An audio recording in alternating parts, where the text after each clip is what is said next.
നിനക്ക് എന്നെ പറ്റി വല്ല ചിന്ത ഉണ്ടോ? എന്താ പേര്? നീ മിണ്ടാണ്ടിരിക്കണോ? സാധനം പഠിക്കാൻ ആള് പോയിട്ടുണ്ടോ? എവിടെ ആള് പോയിട്ടുണ്ടോ? 9 മണിയായി. സീലോട് അടുത്തുണ്ടല്ലോ, നീ അടങ്ങ്. ഇനി ഇവിടെ 3 മണി കിടന്നിട്ട് സീലോട് എന്നിട്ട് എന്ത് കിട്ടാനാ? നിങ്ങളുടെ അപ്പനാണോ സീലോടപ്പ? ജോൺ ചേട്ടൻ മിലിറ്ററി സാധനം പോയി നോക്കിക്കേ. പിന്നെ നിങ്ങൾ എന്താണ് 18 ഫുള്ളും വെച്ചോണ്ടിരുന്നത്? എന്റെ ഓഫീസിൽ സാറുമാര് വന്നിട്ട് വേണ്ടില്ലേ? സാറുമാർക്ക് സാധനം കിട്ടിയിട്ടില്ല. ബിനിഷെന്ന് ഓർമ്മ ഞാൻ വെള്ളത്തിൽ ചടിച്ചോ? താൻ എന്ത് പറ്റിയ അപ്പനാണോ? ഒന്നോ കൊടുക്കുന്നില്ല, ഒരു കുപ്പി കള്ളങ്ങനെ കൊടുക്കാൻ പാടില്ലേ? മോശപ്പോ ഇവിടുത്തെ കംപ്ലീറ്റ് ബാറിന്റെ ഡീറ്റെയിൽ പെണ്ണിനറിയാവുന്നോണ്ട് പെണ്ണ് കുടിക്കുന്നുള്ള കാര്യം മനസ്സിലായിട്ടാ.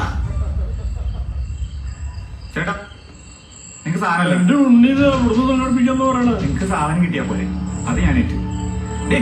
നീ വഴി നിങ്ങക്ക് സാറന്മാരെ ഡീൽ ചെയ്ത് ചേട്ടാ. പിന്നെ ചേട്ടാ ചേട്ടാ ഇവരെയും കൂട്ടിയാ കൂടി തന്നെ ചെല്ലണം, താൻ ചെല്ലണം.